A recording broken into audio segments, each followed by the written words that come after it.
Intento volverme consciente de todas y cada una de mis células, pero no puedo evitar perderme haciendo cálculos en el supermercado. Si un paquete de 4 rollos de papel higiénico de hoja simple de 80 metros cuesta 5.100 y otro paquete trae 6 rollos, pero es doble hoja de 50 metros, cuesta 7.100 y hoy tiene un descuento del 10%, ¿cuál me conviene? Las empresas saben que cuando mezclan variables, metros, doble hoja, promoción, la comparación se vuelve cognitivamente costosa. Esto crea una máscara en el precio que dificulta la evaluación rápida del valor real. Claro que para quien posee suficiente, esto es molesto, pero para la gran mayoría que vive al límite, en la cornisa, calculando el mango para llegar a fin de mes, cada compra se convierte en una dramática batalla. Entonces, la tensión constante de elegir mal se nos mete en el cuerpo. La ansiedad en el supermercado, la culpa posterior, la sensación en la respiración de estar siempre llegando tarde a una ecuación imposible, que aparte se multiplica con todas las decisiones económicas que debemos tomar. En el episodio de hoy nos zambullimos en los confines de la percepción junto a la licenciada Sol Rivera para explorar cómo el contexto en el que vivimos disocia la conciencia de nuestros cuerpos. Porque si todo exige un cálculo y vigilancia permanente, el cuerpo deja de ser un lugar de experiencia y pasa a ser un sistema de supervivencia. Lo que nos lleva, mis queridos interoceptivos, a la pregunta fundamental. ¿Se puede construir bienestar individual en una economía tan desfavorable? ¿Y si en realidad la ansiedad que queremos erradicar es un sano indicador de que algo entre nosotros no está andando bien? Wow. Arrancamos así como chiquitito. Bienvenida. Muchas gracias, un placer estar acá con ustedes. Lo mismo Lo mismo. para nosotros, Sol. Ya empezaste a leer y ya vienen un montón de preguntas, ¿no? Qué interesante esto de, bueno, no sé cómo lo ven ustedes, pero creo que estamos en un gran desafío. Vivimos en una vorágine en donde el mundo nos lleva puestos de alguna manera, sentimos eso y el desafío es reconectar. Y todas esas preguntas tienen que ver con esto, ¿no? Como cómo salir del mundo por un ratito para conectar con quién soy, lo que siento que me pasa y desde ahí vivir la vida, ¿no? Si es que es posible salir, ¿no? Yo creo que es una dinámica constante. ¿No? Esto que Claro, de la caverna. Claro, es salir y entrar y cuánto tiempo me quedo y qué me converso mientras estoy adentro y mientras estoy afuera, ¿no? Porque a veces ensimismarnos también nos desconecta de algunas realidades, nos desconecta de cierta empatía. No creo que algo esté bien y mal per se. Sí creo que es la manera en la que elegimos entrar y salir y sobre todo que no sea en piloto automático. Sobre todo poder darnos cuenta, ¿no? Como de la Matrix y poder desde esa distancia ir eligiendo, ¿no? En qué mundo de conversaciones entramos. Fíjate que es importante, ¿no? El mundo de conversaciones que trae Sol, ¿no? Porque es un poco el cómo, ¿no? Cómo entramos, cómo salimos, cuánto permanecemos, y de alguna manera me da la sensación de que en ese mundo de conversaciones aparece algún nivel de conciencia, ¿no? O lo posible que uno intente ser consciente de esas conversaciones. No sé si todo el tiempo somos conscientes de nuestras conversaciones, ¿no? No sé. No lo creo. O por lo menos hasta el momento en que decimos en qué conversación estoy y nos hacemos la pregunta y paramos la pelota del partido, ¿no? Escuchándote, ¿no? ¿Cuáles son los factores mundanos y culturales que nos desconectan de alguna manera? Creo que una tiene que ver con la velocidad. Vieron que el lenguaje tiene una velocidad. Si nosotros hablamos demasiado rápido, no nos entendemos. Hay una velocidad necesaria para que esa organización del lenguaje implique mi comprensión.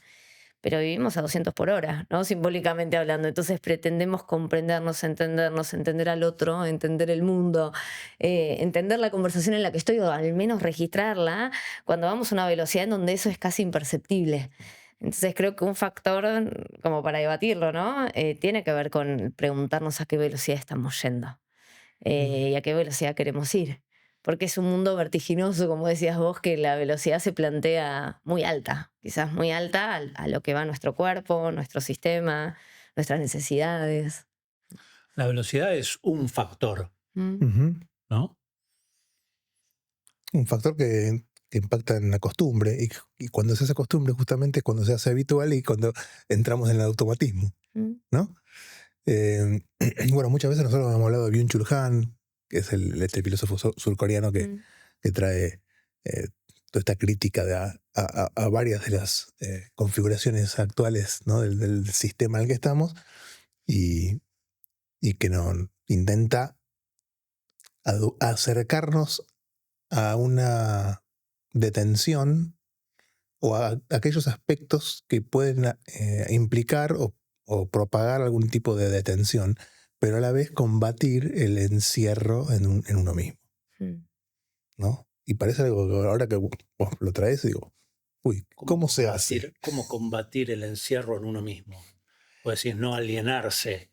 Claro, porque alienarse y a veces quedarse atrapado dentro de uno mismo y desconectado de lo que ocurre, eso no garantiza que cesar el ritmo o disminuir el ritmo. Mm.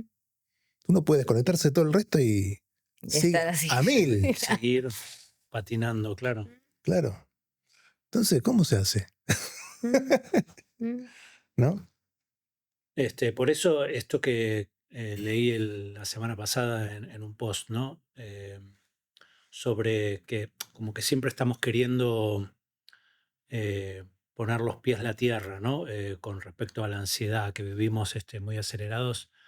Y el post decía, ¿y qué pasa si la ansiedad en realidad es sana? ¿No? ¿Qué pasa si es un indicador de que algo está pasando y tiene que cambiar algo en nuestro contexto, no algo dentro de uno, Claro. sino si mitigás esa ansiedad, no cambia el contexto. Claro, Mm. claro. Coincido. Víctor Frankl decía que una respuesta anormal es normal frente a una situación que es anormal. Parece un trabalenguas, pero ¿qué quiere decir esto? Que asociándolo con lo que vos decís, ¿no? Si nosotros tenemos ansiedad, de alguna manera es información que me está dando mi organismo. Claro. Mi circuito está diciendo que estoy yendo a una velocidad que no necesito, que me estoy anticipando al futuro, que posiblemente nosotros los psicólogos decimos que la ansiedad es el miedo 2.0, ¿no? Es como el miedo evolucionado de alguna manera. Y bueno, y posiblemente me venga a traer una información de qué está pasando afuera para que yo esté ansioso, ¿no? Y por eso digo, ¿no? Cuando nosotros nos sobreadaptamos, quizás no aparece esta ansiedad, esto que vos decís. Pero entonces esa sobreadaptación no es sana, porque estoy adaptándome a un entorno que no me genera bienestar, pero ya estoy en piloto automático. Entonces desde ese lugar coincido, ¿no? El poder volver al cuerpo implica conectar con esas emociones, no como positivas ni negativas, sino preguntándonos qué información tiene para darnos en dónde estoy yo hoy, y en lo que necesito y en lo que está aconteciendo, ¿no? En el mundo, en mis vínculos, en mi vida. O sea, que muchas veces lo hemos hablado, ¿no? Y está bueno que lo traiga Sol. O sea, ¿qué información me está trayendo esto que estoy sintiendo, ¿no? Sería un poco. Y en ese sentido, la ansiedad, claro, puede estar mostrando algo, che, hay algo que está mal, y uno no se da cuenta, a menos que se dé cuenta de que está ansioso, ¿no? De hecho, para darles un dato, ¿no? Más desde el aspecto psicológico, el pico, el síntoma por excelencia de la ansiedad en psicología es el ataque de pánico. Es un trastorno, cuando ya lo podemos catalogar como un trastorno, ¿no? Okay.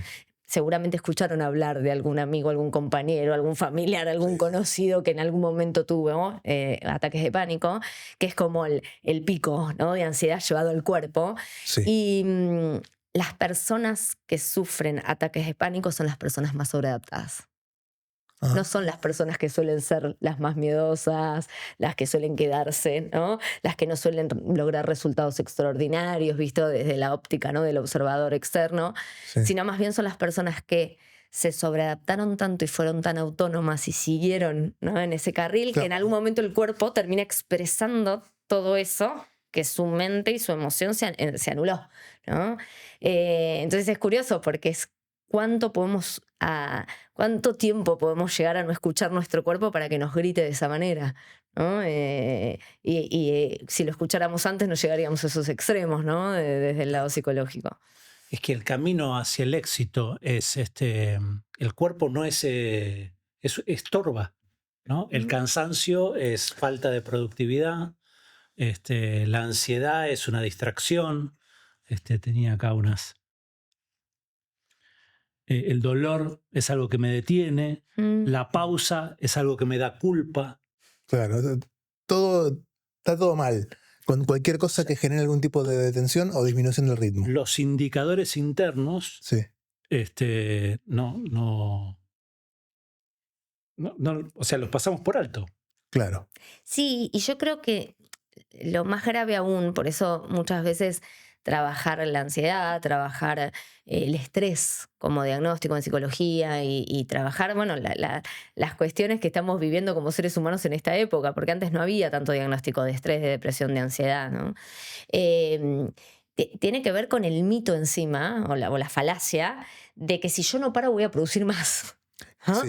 Porque está esta creencia, ¿no? Si yo paro, entonces estoy perdiendo el tiempo, y qué hago con ese tiempo vacío, y no vale no hacer nada, o lo que fuese. Sí. Y en el fondo hoy, y esto es un aporte muy fuerte de la neurociencia, ¿no? En donde empezamos a entender nuestro cerebro y qué necesita nuestro cerebro para el bienestar primero, pero luego, si queremos seguir en el paradigma de la productividad, para ser productivos también. Claro. Cuando antes pensábamos que el parar, ¿no? Atentaba contra la producción, por así decirlo. Pero ahí corres el riesgo de meter el descanso dentro de la productividad. Claro. O sea, haces del descanso un elemento para ser más productivo. Sí, Puede ser una trampa también. puede ser una trampa, pero creo que es la palanca. Yo trabajo con muchos líderes, emprendedores, profesionales, que en general son inquietos. Yo me considero una persona inquieta en relación a seguir construyendo mi mejor versión, a evolucionar como persona, en mis contextos, ¿no? Y demás. Y creo que es una palanca de cambio para amigarme, para entrar en el paradigma de lo cultural que hoy nos demanda, porque el que es líder te dice, bueno, todo bien, pero yo tengo que rendirle a alguien. Yo estoy con 100 personas a cargo, ¿cómo hago, no? Entonces, muchas veces romper con ese mito lo que hace es empezar a amigarme con esos espacios de descanso, para luego sí empezar, como las capas de la cebolla, a cuestionarlos la productividad per se, ¿no? Pero a veces necesitamos como empezar en esa desensibilización sistemática, como le decimos en psicología, ¿no? Que dice, bueno, sigo en el paradigma de la productividad, pero entiendo que el descanso, ¿no? Y por lo menos me estoy cuidando. Y luego, cuando empezamos a aprovechar de ese descanso, de ese autocuidado, posiblemente también nos abra Claro. a otras posibilidades de encuentro conmigo mismo, ¿no? Está bueno eso, es como, como una conexión o una reconexión estratégica que justamente sirve para no caer en esa trampa, ¿no? Porque uno dice, claro, si el descanso siempre está al servicio de producir más, al final uno sigue atrapado dentro del engranaje de lo productivo, ¿no? Pero está bueno desde ahí lo que vos decís de, ahora pará, si estás empezando a tener la experiencia del descanso, a conciencia y demás, puede abrir un montón de posibilidades y uno empieza a replantear después un montón de otras cosas. Sí, porque a veces nuestro cerebro nos teje trampas. Nosotros nos mentimos mucho a nosotros mismos, ¿no? Entonces, a veces el ser estrategas con nosotros, en de qué manera yo puedo ir incorporando aspectos de mayor bienestar y conexión, muchas veces es paulatino. Vieron que en el terreno de los hábitos y de las emociones queremos cambios drásticos. Sí. Es como somos el todo. Entonces nos comimos todo el fin de semana y queremos hacer un ayuno de 4 días y después volvemos a la ruedita del fin de semana que nos comemos todo y así con todo, ¿no? Sí. Y desde el cerebro, la adquisición de hábitos para una transformación real interna va mucho más por el la meta mínima, lo que se llama la meta mínima o el pequeño paso cotidiano, porque si no el cerebro se resiste. Digo, el cerebro quiere lo cómodo porque es ahorro de energía. Y la supervivencia para el cerebro es ahorro de energía. Entonces, cuando nosotros queremos ir contra la corriente y demás, y no nos vamos desensibilizando y de a poquito, ¿no? Aflojando, como les decía la Matrix, a veces caemos en esto, ¿no? En ese todo nada, que el todo vuelve a la nada y la nada vuelve al todo, por decirlo de alguna manera. Claro. Eso sí, entre el todo y nada es un ciclo que se da y que de lo cual es difícil salir. Igual estás diciendo una palabra prohibida acá. Estás separando el cerebro del cuerpo. Todo el tiempo jugamos nosotros con estas dualidades, viendo cómo las integramos y cómo a veces se nos hace difícil. Lingüísticamente la pifiamos. Contrastarnos, se persiguen unos a otros. Bueno. Porque para seguir con la misma temática, creo que la cultura cerebrocéntrica, digamos, es un factor que también nos separa del cuerpo, ¿no? Pensar que la vida transcurre a través del cerebro y que el cuerpo sostiene, digamos, ¿no? Bueno, de hecho, el sistema nervioso entérico, nosotros ya desde las neurociencias, nosotros tenemos millones de neuronas en el estómago. Vieron que te enojas y decís, no quiero comer más, estás en una cena y te discutiste con alguien y decís, se me cerró el estómago, Sí. o estás ansioso y te agarra más hambre. Digo, Sí. hay mucho, yo ahí coincido, Ezequiel, que la entrada es el cuerpo, ¿no? Por supuesto que somos seres lingüísticos, entonces querer aplacar todo el tiempo el pensamiento me parece que sería algo utópico, por lo menos en el mundo en el que vivimos, en donde nos comunicamos y es a través de esa unidad, ¿no? Pero Sentir, pensar y actuar. También somos seres lingüísticos, pero no solamente somos seres lingüísticos. De hecho, primero no somos seres lingüísticos. Ahí va. Yo siempre pongo ese ejemplo, ¿no? Y es, cuando nosotros miramos la evolución, para mí sigue siendo como muy loco, como nacemos siendo puro cuerpo y emoción. Porque ese bebito, ¿no? Lo que hace es expresar lo que le va pasando internamente y comunicarlo, pero corporalmente. Y es un otro el que le pone significado. Bueno, tiene hambre, bueno, hay que cambiarle el pañal. Bueno, y a la vez dependemos de ese otro que le ponga palabras para sobrevivir. Entonces, de alguna manera, estamos insertos en el lenguaje, pero a través de un otro. Y cómo vamos perdiendo cada vez más cuerpo-emoción para aumentar el lenguaje. ¿No? Sí. Y somos adultos que hablamos un montón, pero no sabemos ni qué le pasa a nuestro cuerpo, ¿no? Y ya que te fuiste a la infancia, esto ya lo hablamos alguna vez, otra cuestión también es el pupitre, ¿no? Como el sistema educativo, cuando tenemos 5 o 6 años, nos piden que nos sentemos y que nos quedemos quietos y prestemos atención, ¿no? Con lo que significa frenar a un chico para que deje de correr, de moverse, de jugar. Eso de Sí, no hay que poner el cuerpo para aprender, ¿no? Pareciera, Claro, ese lugar, claro. ese paradigma, cuando en realidad es todo lo contrario, ¿no? En las huellas némicas, el aprendizaje es aprendizaje emocional. Vieron que todo lo que son las facultades de memoria, de atención, de concentración, lo que le decimos las funciones ejecutivas, las solemos asociar al pensar, no Sí, al sentir. Digo, claro. culturalmente hablando. Sí, sí. Y nosotros no aprendemos si el sello no está en lo emocional. O sea, los puntos más fuertes de la memoria, el hipocampo, no importa, ¿no? La amígdala, son áreas del cerebro emocionales, Ajá. no del neocórtex, no las pensantes. Sí. ¿No?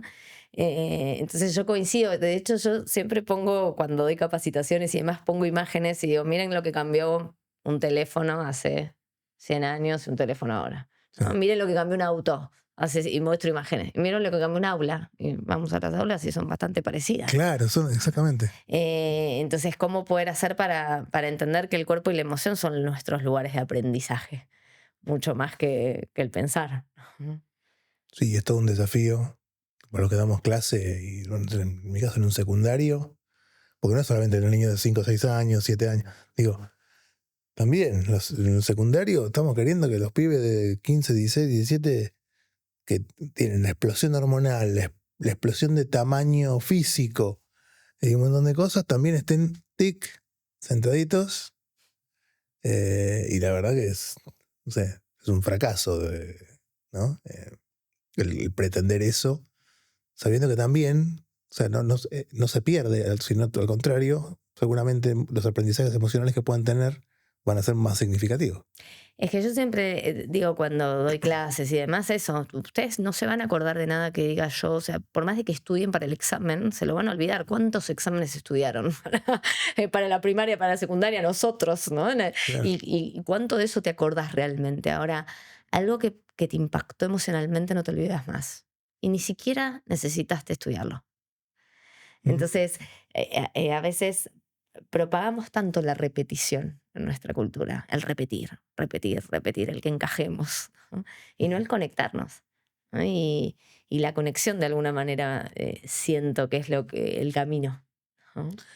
Que recién dijiste esto y me genera la sensación de que uno puede aprender, o sea, en ese sentido uno puede aprender más de algo que le pasa que algo que uno esté queriendo, ¿no? O enfocándose, digamos, al punto de repetir un patrón, ¿no?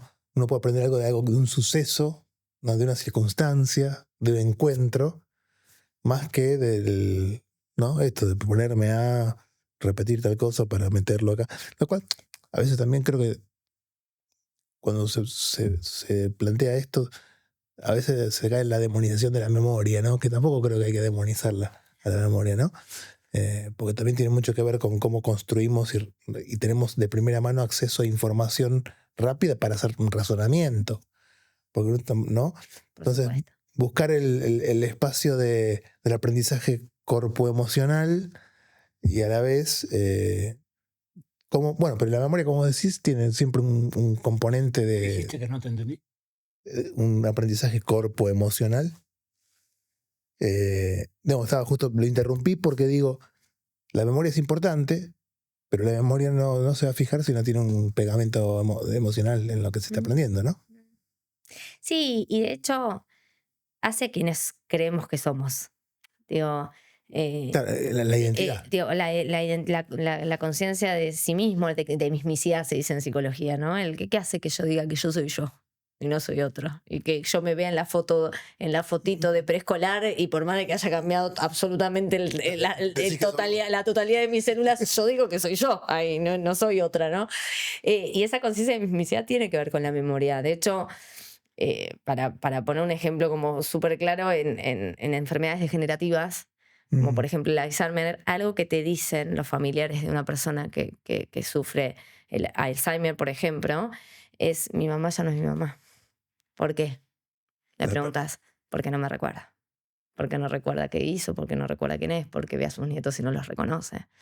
Entonces creo que hay algo de la memoria que es importante a esa construcción de identidad que se va modificando todo el tiempo, por supuesto, pero entender que la memoria no pasa por lo cognitivo, que pasa mucho más por nuestras vivencias, nuestras experiencias y lo que vamos experimentando en el día a día, ¿no? Sí, me hiciste acordar que... Porque aparte la memoria es selectiva, ¿no? No nos acordamos de todo por igual. Claro, y a veces nos acordamos de cosas que quisiéramos acordarnos. Y a veces nos acordamos de cosas que no quisiéramos acordarnos. Sí. ¿O no? Es selectiva, pero no necesariamente la dirigimos nosotros. Tal cual, no tenemos el control. Es selectiva, pero no la controlamos. Tal cual. ¿No? Pero me hiciste acordar de algo que me emocionó mucho una vez. Sí, repetir es una forma de controlarlo. La repetición. ¿De controlarlo o de querer controlarlo? Claro. Hasta que la vida nos demuestra lo contrario, pero sí es una manera, claro, ¿no?, de entrenarlo. Claro, o sea, apelamos a recursos, pero bueno, no puede fallar. No, digo, me acordé una vez que me encontré con mi tía que tenía un tema de Alzheimer en la calle, una vez, que no sé, en una circunstancia, y me ve y me dice con mucha emoción: yo a vos te quiero mucho, me dice. Me acuerdo y me emociona porque no se acordaba de mi nombre, no tenía mucha idea si era el sobrino. Era una cara conocida asociada directamente a algo que es un encuentro amoroso, un amor familiar. Qué lindo eso, ¿no? Es como una depuración. Claro, es lo más puro y lo más genuino a la vez. Total. ¿No? Despojado de todo el resto de la parafernalia, ¿no? De un cerebro funcionando maravillosamente, no, esa persona con esa dificultad, pero con lo más genuino del mundo, que era esa expresión de amor. Fue algo que no me olvido más. ¿No? Es maravilloso. Bien, bueno, vos escribiste un libro que me gustaría que nos cuentes de qué trata y específicamente en cómo se entrama en esta cuestión que es nuestro compromiso cotidiano y que le pedimos a la gente que nos siga y se suscriba para lo que es la integración psicosomática. Bien. ¿No? Mi libro se llama Yo soy así, entrecomillado, como les contaba antes, fuera de cámara. Y es una invitación el subtítulo dice, a cortar la brecha entre quién soy y quién demuestro ser. ¿No? El objetivo del libro es que puedas salir del piloto automático, que reconectes con vos mismo, que veas qué etiquetas te pusieron o hiciste propias, ¿no? Y que de alguna manera te distancian con tu esencia y con el estar en el aquí y ahora en conexión. ¿Y por qué entrecomillado? Porque desde nuestra cultura o acá en Argentina, ¿no? Sobre todo muchas veces, y yo en el consultorio lo escucho muy seguido, bueno, yo soy así, ¿no? Como la frase trillada para justificar o explicar acciones, conductas o momentos que quizás no son los que queremos en nuestra vida. Bueno, yo soy así, yo soy impulsivo, bueno, yo soy así, yo soy ansioso. ¿Y cuántas de esas etiquetas nos distancian de quienes realmente somos internamente y de quienes podemos ser para nuestro entorno en unión y en conexión? Y ahí creo que hay un gran desafío, que es salir de... Yo te digo en el preámbulo esto del ¿qué pasaría si pudieras sobrevolar tu vida? ¿No? Como si fueras una gaviota que va sobrevolando y ves la línea cronológica de tu vida. ¿Y qué te pasa con eso? ¿Y cuántas de esas acciones te identifican y cuánto no? Porque somos más que nuestras reacciones. Que nuestras reacciones... Somos más que nuestras reacciones. Somos más que nuestros dolores. Somos más que nuestros proyectos. Somos más que nuestro deseo. Digo, si fuéramos solamente deseo, iríamos por el impulso y no conectaríamos con otra cuestión que es la valorativa, por ejemplo, la axiológica. ¿No?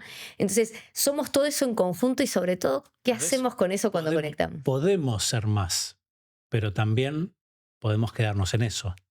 Por supuesto. Podemos quedarnos en quedarnos. ¿No? O sea, podemos quedarnos en quedarnos. Sí.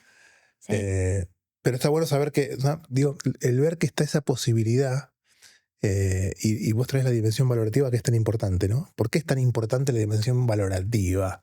Y no solamente porque cuando hablamos de muchas veces, y esto ya tiene que ver con la tradición filosófica, la que nos atraviesa, ¿no?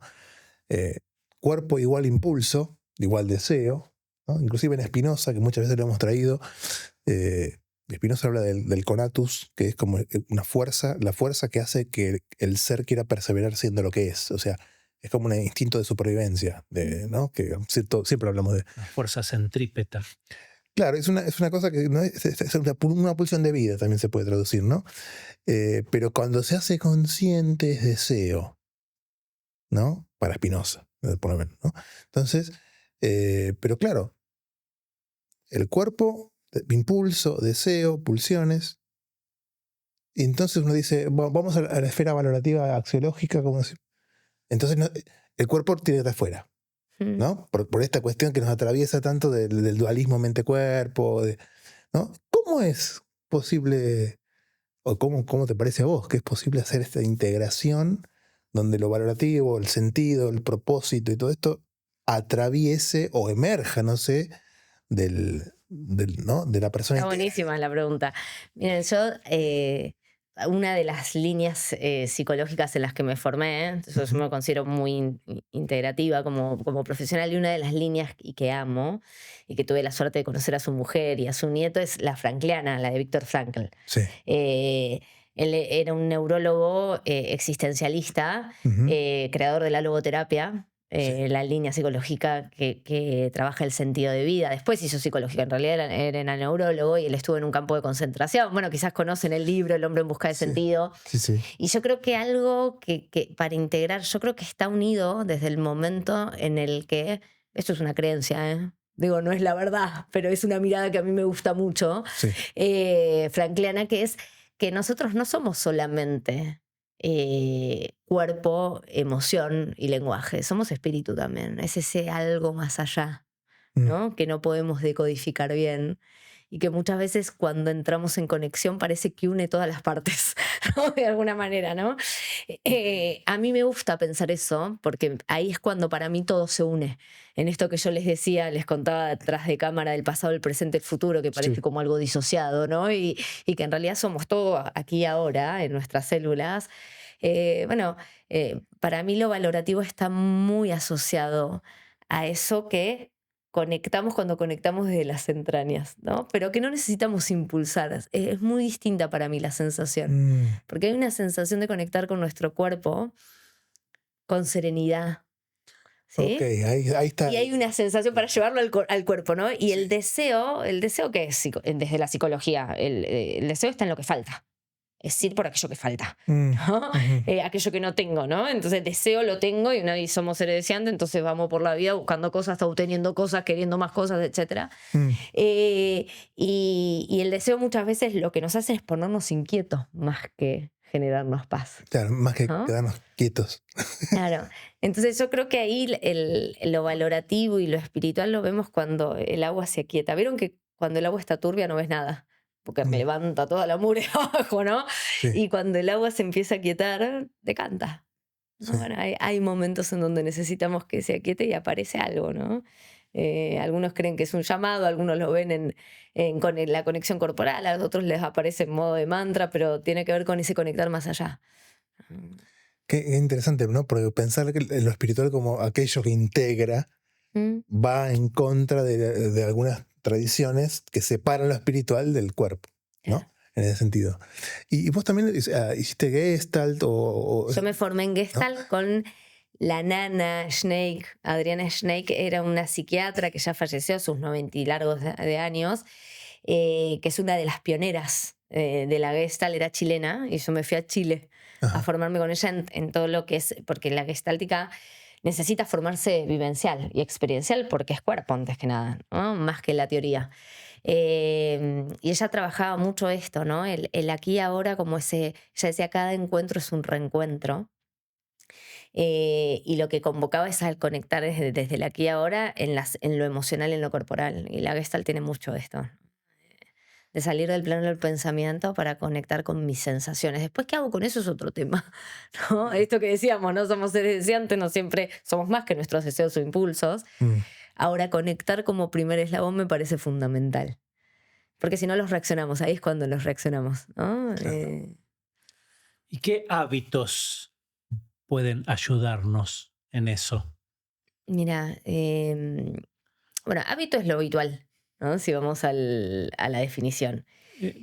Mi intención fue preguntarte desde lo comportamental. Desde el comportamiento, Sí. desde qué acciones cotidianas y demás que podemos tornar en hábitos, ¿no? Cuando lo hacemos habitual. Bien, yo creo que algo que nuestra cultura, volviendo un poco al comienzo de nuestra charla, que nuestra cultura nos distrae y nos fomenta y que vamos como en contramano, es que pensamos que es de afuera hacia adentro y no de adentro hacia afuera.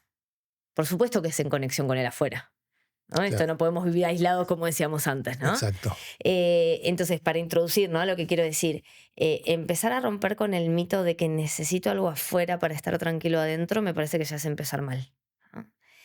Y creo que hábitos o acciones cotidianas que me permitan, nosotros en neurociencia le decimos espacios de pausa, ¿no? Espacios de pausa cerebral. Esto de buscar de manera a propósito. Momentos en donde conectemos con el cuerpo, momentos en donde conectemos con nuestra emoción, momentos donde no existe comportamentalmente no hacer nada, pero lo digo acá a propósito, ¿no? Sí. Donde nos propongamos no hacer nada. Creo que es una buena manera, ¿no? De empezar a entender que es de adentro hacia afuera y no otra vez. Y para eso necesitamos empezar a gestionar esto. Sí. Porque si yo tengo todas las notificaciones activadas y estar de adentro para afuera va a ser difícil porque me llega todo el tiempo el bombardeo del celular con la notificación de que recibiste un nuevo mensaje. Por ejemplo, para llevarlo bien a lo concreto, ¿no? Sí. Entonces creo que tenemos que ser más cuidadosos de ser creadores de contextos para conectar. Digo, estaría buenísimo Creadores de contexto. Claro, estaría buenísimo que el contexto esté disponible para que conectemos, pero no ocurre de esa manera. Claro, hay que crear. El contexto nos bombardea, ¿no? Entonces yo Claro. de repente quiero estar conectada en una respiración y si no silencio el celular me va a interrumpir. Y digo, y parece algo tan de sentido común y lógico, pero no lo hacemos. No. Entonces creo que el primer acto de responsabilidad, por así decirlo, de responder es ese. Es bueno, ¿qué creadores de contexto estoy siendo para conectar conmigo mismo? ¿Y qué contextos a mí me benefician? Pues eso es súper individual también. Sí. Permitime volver un poquito a tu título, ¿no? Al título del libro. Yo soy así. Sí. Viste, como que pareciera que funciona en este aspecto, como que conjura una serie de cosas, ¿no? Digo, yo soy así, punto. No me pidas que cambie, no me preocupo por ni siquiera examinar en qué ando, digo, nada de lo que pueda empezar a tomar conciencia para ver si me genera una pausa o si hago algo diferente, ¿no? Pero eso pasa porque muchas veces, y lo traigo de la mano de Byung-Chul Han, que claro, uno de los condimentos de la sociedad actual y demás, y no quizás no tan actual, pero que caracteriza mucho a Occidente, tiene que ver con esta individualidad del ser auténtico. ¿Sí? La autenticidad, cuando se lo plantea como un valor, que muchas veces se lo ha hecho así, incluso filosóficamente, y que en un aspecto está muy bien, ¿no? También tiene la doble cara del, ¿no? O sea, auténticamente yo soy así, acéptame como soy, no me pidas que bla, bla, bla, ¿no? Y como es un valor, Sí, lo uno claro, y uno se autojustifica en eso, ¿no? Sí. Y entonces quedas atrapado, y lo que hablábamos recién, o sea, desconectado, ¿no? Y justamente lo que vos hablas todo el tiempo de conexión, ¿no? Conexión con uno mismo, conexión con el afuera, A pero veces de uno mismo. El yo soy así puede servir como frase para uno mismo, ¿no? Ahí me parece limitante. Pero yo la he escuchado muchas veces como una pared para que el otro entre, ¿no? Como por ejemplo en una pareja, ¿no? Como decir, no sé, quiero que cambies tal cosa, ¿no? Y yo soy No, así. yo soy así, claro. Es una forma de dejar al otro, digamos, En jaque. Con ese deseo. Pero además está bueno lo que decís, porque cuando decimos yo soy así, no nos hacemos cargo de que elegimos ser así también. Claro. O sea, es una manera de decir, bueno, yo soy así como si fuera algo que esté dado. Y qué sé yo, no sé ustedes, pero yo no soy la misma. Yo siempre cuento esta anécdota, sobre todo cuando doy capacitaciones en colegios a adolescentes, que les pongo este ejemplo que es real y que se me quedan sorprendidos porque les digo, yo, así como me ven, que voy a canales de televisión, esto y lo otro, yo era tímida cuando era chica. Y los adolescentes me miran como diciendo, nah, dale, ¿no? Yo era una niña súper tímida en mi niñez. En términos de conducta, más introvertida. Y digo tímida porque no es lo mismo que introvertido. A mí me daban vergüenza muchas cosas. O sea, yo deseaba hacer cosas y no las hacía, que es distinto a ser introvertido, ¿no? En donde uno elige estar más para adentro, ¿no? En la energía. Está buena esta distinción. Entonces, yo era tímida mirando ahora para atrás si tuviera que definirme u observarme. Y sin embargo, hoy la verdad es que no siento que la vergüenza sea una emoción que me caracterice, no siento que deje de decir algo por miedo o por la vergüenza a que me miren o lo que fuese. Entonces lo que digo es, cuando decimos yo soy así es una pared, porque en el fondo no nos hacemos cargo, ¿no? Es como si fuera alguien, además, más allá de mí, que elige esa característica, ¿no? Claro. Y creo que ahí nos perdemos de una posibilidad nosotros de encontrarnos con otras experiencias. Digo, no sé si sos o no sos, pero devenimos siendo de acuerdo a las actitudes que vayamos tomando, ¿no? De alguna manera. Tal cual, y eso es lo que, bueno, eso es lo que permite o no la conexión, o qué tipo de conexión también, ¿no? Porque puede haber una conexión que no sea muy nutritiva, ¿no? Pero está muy bueno esto, como que hay una coartada en el yo soy así de no solamente no me pidas que cambie, sino que no depende de mí. Como, O sea, es algo que está dado, en realidad. Claro, ¿viste? Estoy a merced de los sucesos. Sí. Y ojo que también muchas veces, y esto en la clínica lo vemos en autoestima, en valoración, a veces necesitamos ese abrazo del yo soy así. Vieron que, por lo menos desde el coaching ontológico, que es una de las disciplinas que compartimos, Alexis, queremos ir por resultados. Bueno, todo creyéndonos que vamos a ser más felices con eso que está afuera y demás. Sí. O queremos cambiar genuinamente ciertas maneras de ser, pero no estamos dispuestos a aceptarnos. Lo que ya pasó, lo que está ocurriendo, lo que no me está saliendo. A veces el yo soy así es una manera de abrazarme, pero si me estaciono mucho ahí, me etiqueto, ¿no? Me etiqueto y me defino, ¿no? Y toda definición es inconclusa, es un recorte en realidad, ¿no? Y si me defino, me confino, ¿no? Me quedo confinado. Yo lo veo eso en la... Yo enseño conciencia postural y veo el yo soy así desde el cuerpo, ¿no? Como la identidad se mete en los músculos, ¿no? Y bueno, también hay desde lo muscular hay una disponibilidad hacia un determinado tipo de emocionar, ¿no? Si uno cambia la postura, cambia la emoción, ¿no? Claro. Y hay una sensación de desintegración que genera un vacío, un vértigo, que no es para cualquiera, digamos. Digo, el dejar de ser así no es solo una decisión, ¿no? También es un trabajo, es como era el de Camus, que sube la piedra. El del mito de Sísifo. Sí, O sea, un trabajo. el mito de Sísifo. Pero pará, porque si es como el mito de Sísifo, pareciera ser una tortura infinita que no tiene ningún sentido. Y ahí creo que. Hasta que aparece Camus y le da un sentido. Claro, o sea, porque el tema justamente es poder superar ese sinsentido o ese absurdo. Y esa incomodidad quizás de cambiar el cuerpo y que cambie la emoción. Yo, en esto que decías, Ezequiel, me hace mucho sentido y llevándolo a cómo comenzamos la charla, ¿no? De los aspectos culturales. ¿Qué hace que no puedo parar? ¿Qué hace que sigamos en la ruedita del hámster, ¿no? Y termina en redondo, porque... Sí. Y yo creo que una de las emociones que no nos atrevemos, esto es una mirada mía, tiene que ver con el aburrimiento. El cual, y lo hemos Digo, nos aburrimos un montón, ¿no? Y no nos bancamos ese aburrimiento. Entonces, si yo pongo una pausa, posiblemente me aburra y no quiero sentirme aburrido. Digo, es esa sensación tan... ¿no?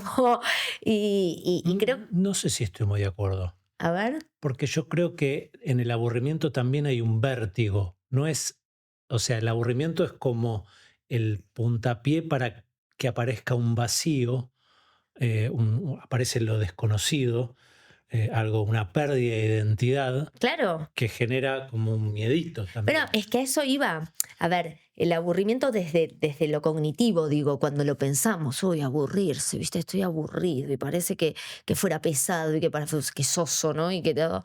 Y yo coincido con vos. De hecho, desde la psicología, la función que tiene el aburrimiento es la creatividad.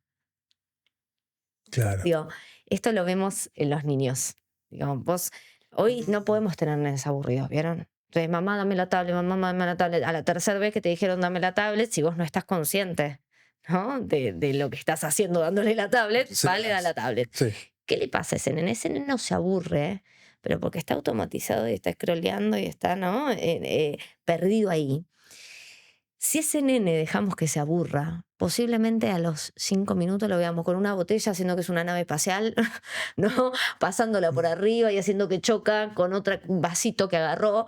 Entonces, ese tránsito de aburrimiento es lo que le permitió a ese niño hacer otra cosa, ¿no? Con su espacio lúdico, con su cuerpo, con su emoción y con su mente. Ahí va. Todo junto. Sí. Entonces, yo coincido con vos ahí. Lo que pasa es que el principio es un tránsito que no es cómodo necesariamente y no estamos dispuestos a atravesar ese principio de aburrimiento. Tal cual, tal cual. Bueno, justo con Byung-Chul Han hablábamos de eso y él habla del aburrimiento profundo como... Pero no, perdóname, Sí. porque esto es importante. Sí. No estamos dispuestos, pero ¿a qué precio? Porque si no lo hacemos, ¿qué? Claro. Yo creo que el precio es... cada vez nos vamos encerrando más, cada vez estamos más vacíos cuando no nos atrevemos al aburrimiento. Esta es una mirada personal, ¿eh? Porque fíjense que hacemos cosas en automático para no aburrirnos. Ya no sabemos ni para qué las hacemos. Esto que te decía, ¿no? Estamos aburridos, agarramos el celular, scrolleamos. ¿Y para qué? ¿No? Y claro, termino esa tarea, pero luego aparece un vacío mayor. Es como si pateáramos ese vacío Sí. con el que necesitamos encontrarnos para Eso encontrarnos con pasa. nosotros, ¿no? De alguna manera. Exacto. Es como que no van con aburrimiento, pero no me lo voy a estar sacando de encima. O sea, la única vez que ese vacío se llena es justamente con creando algo, ¿no? ¿No? Crear ex nihilo, como dicen, ¿no? De la nada, crear algo. Ahí un poco seríamos como dioses, ¿no? Porque Dios hizo el mundo de la nada, dicen. Que tanto nos gusta jugar a querer ser dioses, pero en donde podemos serlo, le escapamos. Byung-Chul Han justamente habla de... Él habla mucho de que estamos en una sociedad de pura positividad. En la pura positividad todo es posible, nada es imposible, hay que mantenerse activo. Todas estas cosas que estábamos hoy caracterizando un poco del mundo y la vorágine en la que estamos, ¿no? Entonces lo que es negatividad está mal visto y debe ser borrado. Y hay que, bueno, y dentro de los distintos aspectos o manifestaciones de la negatividad, El aburrimiento sería el negatividad. aburrimiento es absolutamente... ¿sí? Pero lo que tiene de bueno el aburrimiento es que solo se hace presente cuando es consciente. O sea, cuando uno dice estoy aburrido, es porque está aburrido. O sea, no hay manera de pensar que estoy aburrido sin estarlo. No digo, es como que de algún modo cuando aparece en la conciencia, uno, estoy aburrido. Y entonces esa opción te permite, ¿no? Dar el paso, si estás dispuesto, ¿no? A ese, bueno, estoy aburrido, ¿y ahora qué hago? Voy Sin más que te permite dar el paso. Es el chispazo que que enciende el fuego. Ok, sí. El fuego para una decisión posible, que puede ser otra vez sumergirte, ¿no? Pero bueno, por lo menos aparece eso y digamos... Sí, hay un registro. Claro, ayuda a que un poco ese automatismo no te arrastre, ¿no? Pero yo en ese sentido, yo creo que casi todas las emociones nos permiten eso. Las displacenteras, ¿no? Por decirlo de alguna manera, las que no nos Los gustan. temas nos permiten algún nivel de toma de conciencia, ¿no? A ver, ¿lo puedes desarrollar un poco más? Sí, yo siempre pongo este ejemplo que está en muchos lados, pero que es muy gráfico, que es, queremos vivir en esto de la positividad tóxica, como se le dice ahora. ¿No? Vieron que en psicología o en los medios de comunicación hay que ponerle nombre a todo, entonces ahora es positividad tóxica. ¿Qué es esto, no? De vivamos todas las emociones positivas, las placenteras, por decirlo de alguna manera, porque el placer está exacerbado e idealizado, por decirlo de alguna manera, y las displacenteras no sirven para nada si no estás sintiendo placer. ¿Para qué van a estar, no? Y yo siempre pongo el ejemplo de la anestesia en el cuerpo, ¿no? Si alguno de nosotros nos operan, nos anestesian el cuerpo, como cuando a mí me operaron de apendicitis, por ejemplo, a los 27 años.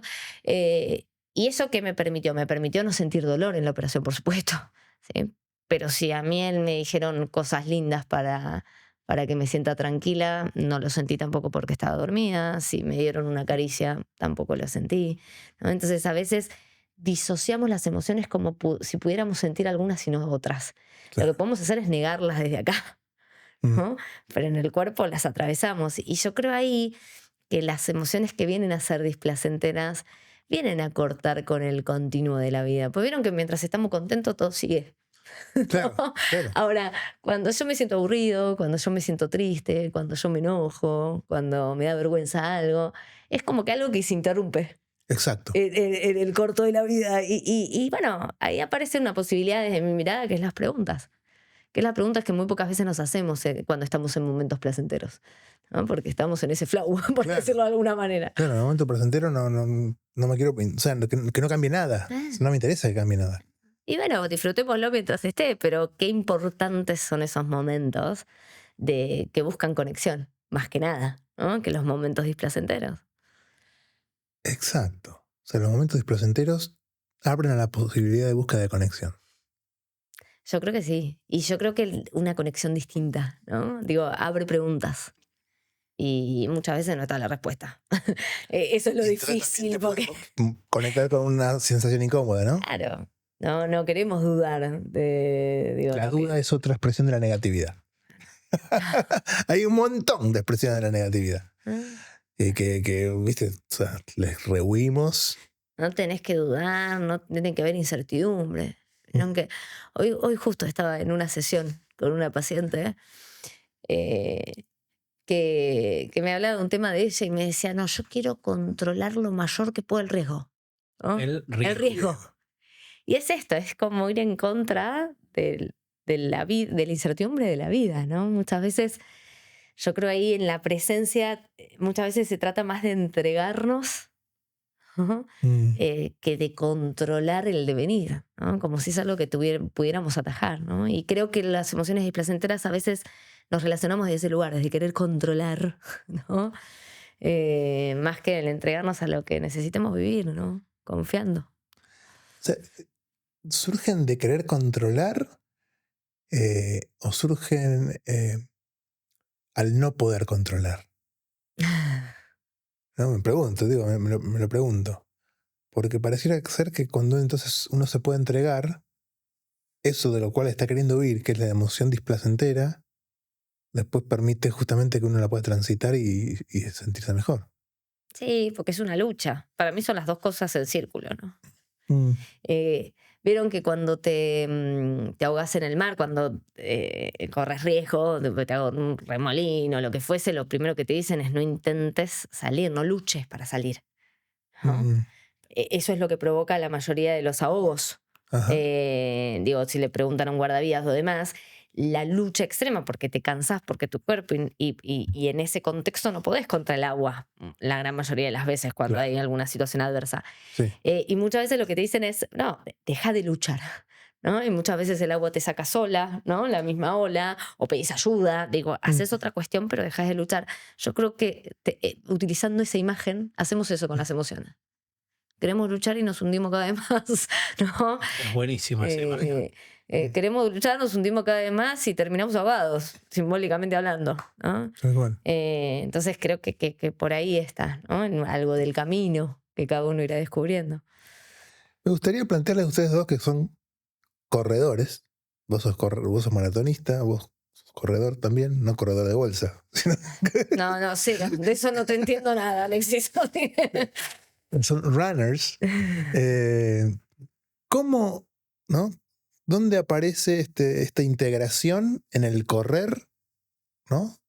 Y no sé si vos podés tener una experiencia y a veces te haces algunas preguntas extra desde tu expertise y vos también desde tu experiencia, digamos. ¿Cómo es esta cuestión de el hábito, otra vez vamos al hábito, pero el hábito en este caso de correr, cuánto nos puede conectar sanamente con nosotros, desconectándonos de la vorágine que nos arremete contra nosotros a diario, pero sin desconectarnos, ¿no? Completamente del mundo? O sea, una conexión sana. ¿Se entiende? ¿Quién va primero? Todo suyo, todo suyo. A ver, disparo, el que le agrega primero va. Yo no sé si en mi experiencia correr en sí es per se algo integrador. Creo que existen formas y formas de correr. Sí puede facilitar el camino hacia la integración, pero también uno puede correr desde el esfuerzo y romperse. Mm. En esto esto que decías vos, o sea, cuando vos te pones metas demasiado altas o muy exigentes y de bajarse, ¿no? Sí, hay una forma de medir eso en un corredor, que es, digamos, si uno corre en su vida, ¿En su vida o en su vida? En un plano ascendente, Okay. El hecho de estar yendo hacia arriba te hace ir más despacio. Ok, sí.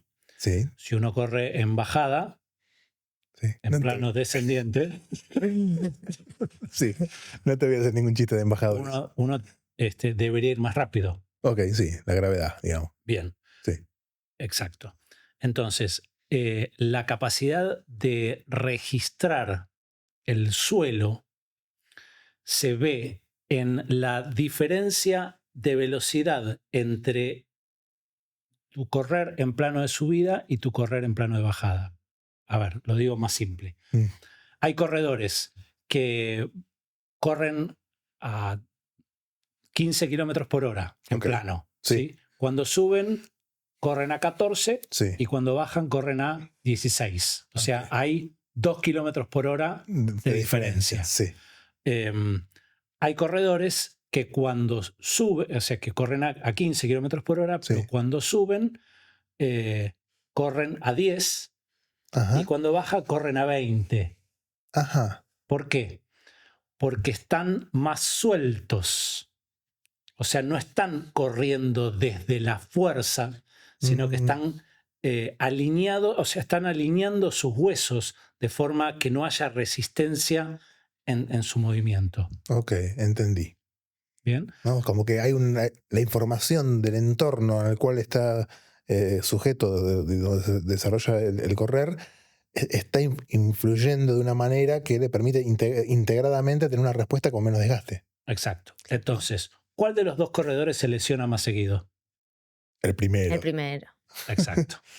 Porque está ahí generando, ¿no?, esa fuerza. Porque está corriendo desde acá. Bien, yo soy de las segundas, entonces qué buena noticia que me acabas de dar, Ezequiel. Yo hice el cruce de los Andes, que es todo montaña, Apa. que son 100 kilómetros 3 días, 2 veces lo hice, y algo que me pasaba mucho es que en las bajadas yo era, ¿no? Y había mucha amplitud, siempre tuve mucha amplitud entre la subida y la bajada, Ajá. ¿no? A diferencia de otros corredores que yo veía que en la subida, uff, ¿no? Y creo que hay una distinción en el running, que es el ritmo por esfuerzo, ¿no? ¿Cómo es eso? Que en lugar de... A mí me costó un montón entenderlo, ¿eh? En realidad no entenderlo, conectar. Digo, cuando vos te entrenas para alguna carrera y demás, digo, no hablo del salir a correr, porque para mí cuando salís a correr sin reloj, sin nada, es como una meditación dinámica, ¿no? Digo, a mí me bajan ideas, me conecto con algo que no me estaba conectando antes. Ahí Pero- te está respondiendo. Ahí está respondiendo. Sí. Sí, sí. Ahora, cuando lo haces con un para qué y determinado, y a veces nos pasan estas cosas a los que nos apasiona, ¿no?, el correr, está la manera de decirte, bueno, tenés que correr, por ejemplo, 10K a 4.50 el kilómetro, ¿sí? Es una manera de medirte, tengo que ir a tal velocidad. O el ritmo por esfuerzo del 1 al 10, tu ritmo por esfuerzo tiene que estar en 6, 7. Ajá. Subjetivo. Totalmente subjetivo. Porque va a depender de cómo te levantaste, de cómo descansaste, de cómo sentís tu cuerpo, de si estabas contracturado, qué sé yo, ¿no? Un montón de variables. Pero el poder medir tu ritmo en el esfuerzo hace que tengas un entrenamiento mucho más efectivo para él y que sea mucho más real en dónde tenés que estar, ¿no? Para lo que te dice la entrenadora.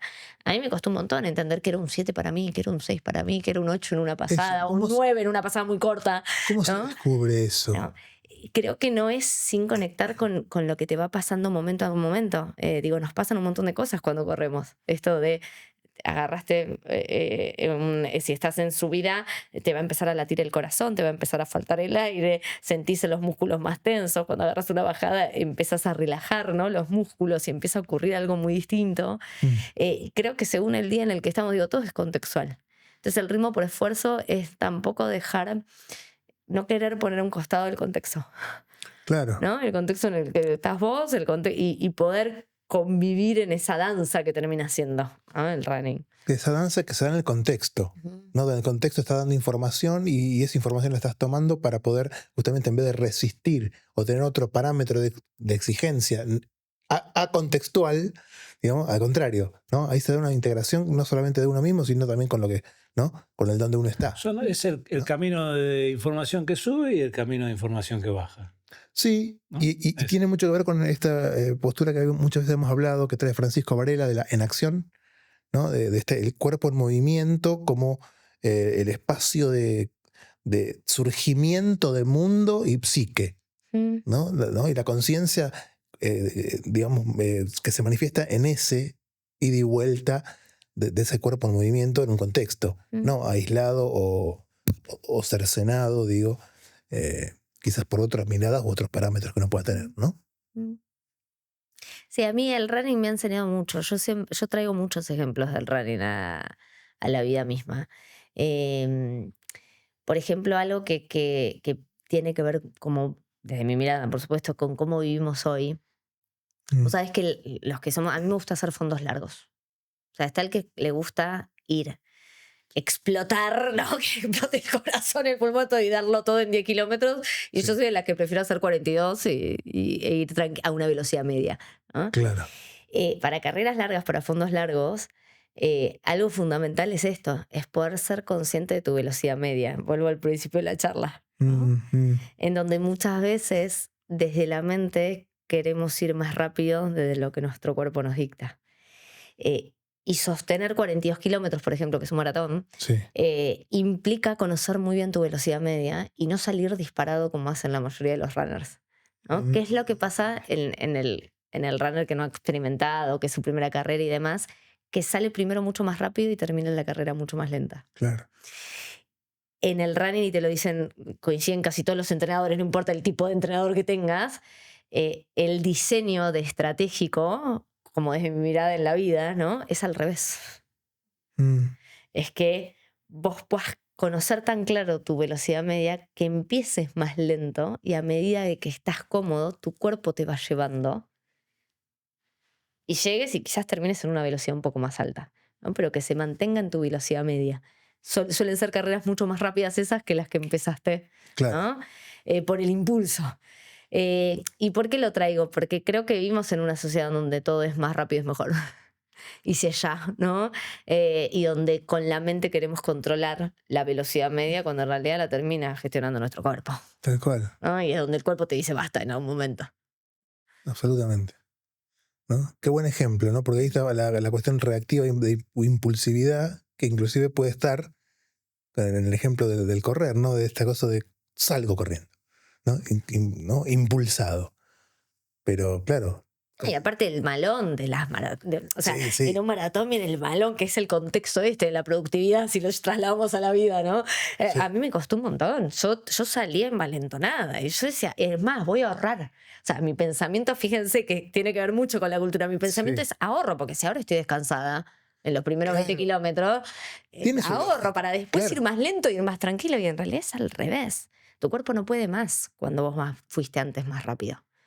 Y hay muchos corredores que se queman, se les llama quemarse, ¿no? Cuando terminan, tienen que dejar de correr una carrera literal porque su cuerpo no les responde más, ¿no? Bueno, en el peor de los casos se lesionaron. Qué mejor ejemplo de desconexión, ¿no? En ese sentido. Y qué buen laburo de generar el hábito para poder llegar a conocerse y tener ese ida y vuelta, ¿no? Cerebro, mente, cuerpo. Es una analogía de la vida. Sí, absoluto. Sí, es impresionante. Es muy bueno el ejemplo. Así que la pregunta es cuál es la velocidad media de cada uno, porque es distinta. ¿Conoces tu velocidad media de la vida? Es distinta todos los días. Va variando también. Y te lo digo de usted, ¿conoce usted su velocidad media en su vida? Y en bajada, ¿no? Qué importante, ¿no? Está bueno la metáfora para preguntárselo. Sí, y hay otro... Perdón, pero me apasiona el running. Siempre voy linkeando. Es una muy buena metáfora. Sí. Hay otro aprendizaje que yo siempre lo traigo mucho, porque son aprendizajes propios en realidad, o cosas que yo fui viviendo. Hay algo muy concreto que le pasa al corredor de fondos largos, Sí. que es que si está pensando todo el tiempo en lo que le falta, posiblemente o no llegue a terminar ese fondo largo, o si llegas con un costo muy alto a nivel corporal y emocional. ¿Qué quiere decir esto? Imagínense que yo estoy corriendo 42 kilómetros, que te lleva casi 4 horas, un poco menos de 4 horas, y estoy en el kilómetro 1 pensando que me faltan 41, en el kilómetro 2 pensando que me faltan 40, en el kilómetro... O sea, pensando todo el tiempo en la llegada, ¿no? Sí. Hay un momento en donde lo que se llama la zona del deportista, en la psicología del deporte, tiene que ver con estar presente en el aquí y ahora, en lo que me está ocurriendo, ¿no? Entonces ya la meta desaparece, está ahí, está en latencia. Vas a llegar, pero no te está torturando no la cabeza. Estoy pensando todo el tiempo en lo que me falta. Y a veces eso, ahí está el engaño del deseo del que hablamos antes. Que el deseo en el fondo nos conecta todo el tiempo con lo que nos falta, pero no con lo que hay. Y que nuestra versión conectada está mucho más con lo que hay que con lo que falta, digamos, ¿no? En ese aquí y ahora. Eso, la conexión nos permite conectar con lo que hay, ¿no? Y así terminamos, ¿no? Quién sabe, ¿no? O sea, a veces llegando mejor o un poco más lejos de lo que uno esperaba. Pero no por habérselo propuesto, digamos, ¿no? De un lado de la exigencia. Bueno, para ir cerrando, hay una frase que me tiró el ChatGPT, mi nueva amiga. Es tu musa inspiradora. Sí. Que me pareció muy pertinente, ¿no? Un cuerpo desconectado consume sin registrar, pero un cuerpo presente empieza a ver. Y me parece elocuente para un poco poner en evidencia que el hecho de que estemos desconectados desconectados del cuerpo, no es accidental, sino que es parte de una ingeniería social que busca que seamos exprimirnos. Uh-huh. Y me gustaría que terminemos el programa de alguna forma tratando de buscar conciencia en esto, ¿no? De darnos cuenta que vivimos en un contexto que nos quiere, nos empuja, nos induce, nos lleva a desconectarnos del cuerpo, a tomar una pastilla cuando algo duele, ¿no? En vez de registrar el dolor. O agarrar la pantalla en vez de aburrirnos. Exacto. Para dar lugar a comportamientos, digamos, que podamos resistirnos a eso, ¿no? De hecho, hacer un programa que se llama Interoceptivos tiene que ver con eso, ¿no? Tiene que ver con empezar a conectar otra vez con lo que nos pasa. No porque estamos distraídos, sino porque estamos manipulados. Y Sí, yo creo que es adrede, es una visión personal. Digo, creo que la desconexión favorece a muchas cuestiones de la masa, por decirlo de alguna manera, y nos enseñaron que hay que vivir en masa, ¿no? Que no es lo mismo que vivir en comunidad, ¿no? Digo, ser con otros implica reconocer mi propia individualidad, implica reconocerme diferente y sin embargo poder convivir, vivir con, pero para eso necesitamos primero conectar con nosotros. Creo que la cita con nosotros mismos es lo que nos debemos, ¿no? Por decirlo de alguna manera simbólica. Y sí, y es con esfuerzo. Tiene que ser adrede, digamos, que en el piloto automático no ocurre, ¿no? Tal cual.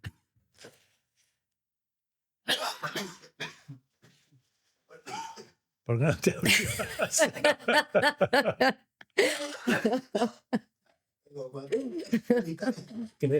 ¿Querés que lo edite o lo dejo? Digamos? Es integración somática. Claro, no sé si toda la tosida, pero yo una partecita la de... Y me agarró el acceso de El catarro. Perdón. No sé cómo hacer para editar esto, pero bueno. Estaba diciendo algo muy importante. Ay, Dios. Caramba. Ay, me tentaste. Es terrible. Bueno, ya está, lo sacaste todo. Sí, espera que me lo voy. Bueno, ¿cómo hacemos para seguir? ¿Ibas a decir algo? ¿O? No, estaba pensando en esto que vos decís de resistir, ¿no? ¿De qué maneras entonces podemos empezar a incorporar como hábitos para resistir? Siempre hablamos de, cuando viene el momento de ocio, es el momento de darnos la oportunidad de hacerlo. Porque en el momento productivo es más acotada nuestras posibilidades. Entonces, en el momento de ocio es donde uno puede empezar a, en vez de entretenerse, darle lugar al aburrimiento, darle lugar a algunas otras cuestiones que uno puede quizás hacer. Entonces, ¿qué cosas podemos hacer en el momento de ocio para poder luchar contra esa manipulación de diseño para tenernos todo el tiempo entre producción y consumo, consumo y producción, ¿no? Bueno, yo creo que algo más allá de luchar con el afuera, creo que es alimentar con el adentro. Alimentarte del adentro. A veces nos quedamos muy pegados a la queja de lo que ocurre afuera ¿sí? Y entiendo que revelarnos es primero mirar lo que está mal, ¿no? Lo que me distrae, lo que me desconecta, lo que me manipula, como decías vos. Ahora, cuando nos quedamos en ese discurso, no necesariamente conectemos, ¿no? Es como la previa. Creo que ese momento que detectamos, lo que estaría bueno que nos lleve es a mirarnos a nosotros, ¿no? Es a animarnos a sacar el hiperestímulo, ¿no? Más que luchar contra él, ¿no? Y porque ahí me quedo enganchado, mentalmente hablando. Y empezar a conectar con nuestros propios estímulos, porque estímulos tenemos. Esto ¿No? que decías de crear los contextos, ¿no? A mí se me vino cuando decías esto, estar descalzo, que ya te cambia toda la corporalidad cuando estás descalzo. Los 5 sentidos, ¿no? Pero estacionarnos ahí. Desde el sentir la tierra o el pasto cuando me descalzo, hasta si me estoy tomando un café, el aroma a café, ¿no? Ciertas cuestiones que me conectan con mis propios sentidos, ¿no? Pero con la vivencia que tengo interior. Más que con lo que necesito ver afuera, ¿no? El estímulo que, ¿sí? Pero para eso necesitamos bajar la velocidad, como hablábamos antes. Estoy integrándome psicosomáticamente. Bien. O desintegrándome. Creo que sí, dándonos cuenta, sensibilizándonos. Sensibilidad es la palabra, me parece, ¿no? Que la que permite empezar a conectar. El juego, ¿no? Que habíamos hablado con Laura, con la psicomotricista, ¿no? Incorporar el juego. La conexión que vos decías con el otro. La curiosidad también, en lugar de la suposición. Digo, cuando estoy curioso conmigo ocurren otras cosas que cuando supongo todo el tiempo. Sí, abre a una acción y demanda un esfuerzo, ¿no? Desperezarnos. Desperezarnos. Qué lindo. Que es buenísimo, y desde que me dijo para que tomara conciencia, yo ahora me estoy desperezando, tomándome tiempo y aprovechando la posición horizontal para hacerlo mejor, ¿no? Crear un espacio en el día, así como nos bañamos, ¿no? Y el bañarnos tiene en nuestra agenda rigurosamente, digo, no es que hoy no tuve tiempo de bañarme, no. Todos los días nos bañamos, ¿no? Se supone. Se supone. Decíselo a mi hija menor, que no sé qué. Pero sí, se supone que sí, es verdad. Lo mismo con desperezarnos. Claro, mirá. Sí. Tener esos espacios adrede, ¿no? Los espacios de ocio en la agenda que sean con sentido y con intención, ¿no? Creo que es un punto interesante. Y si somos corredores o si unos corredores, también creo que encontrar ahí, creo que aprendimos mucho de lo que nos trajiste desde tu experiencia. Metáforas. Las metáforas, ¿no? Muchísimo. Porque aparte el correr ya de por sí, cuando uno entra en ritmo, ¿no? Un poco los mecanismos mentales es como que se empiezan a... Sí, se disuelven. Sí. Se caen muchas de las máscaras corriendo. Y hay algo de la oxigenación también, ¿no? De ese flujo, de ese mantener homogénea la respiración, que lo podemos hacer caminando, lo podemos hacer en reposo. Digo, me parece que hay algo de la conexión con la respiración hoy, digo, se utiliza en un montón de técnicas, pero creo que nos trae mucho, ¿no? Esto de permitirnos conectar con eso tan automático que es respirar. Aplomo, ¿no? Es respiración con aplomo, con postura, no respiración sin postura, ¿no? Con sensación de gravedad, de huesos, Sí. de alineación de huesos. Sí, que pase que no quede en lo torácico, ¿no? Que incorpore a todo el cuerpo. Exacto. O sea que para dejar de correr, podemos empezar a correr. Como para dejar... También, claro. Caminar o desplazarse o pasear. Así es. Siempre tiene unos broches para el programa. El juego de palabras. Gracias, Sol, por tu presencia y todo lo que nos has compartido y regalado hoy. Maravilloso. Un placer tenerte. Un placer tenerte. Bueno, a vos siempre, Ezequiel. Amigazo, gracias Sol, un placer conocerte. Gracias a ustedes. Placer enorme. Y los reconozco mucho por lo que hacen. Digo, estos son momentos. Digo, ¿cómo hacemos? Decíamos hace un rato. Bueno, este tipo de momentos son momentos que nos convocan a mirarnos de otra manera. Así que los felicito.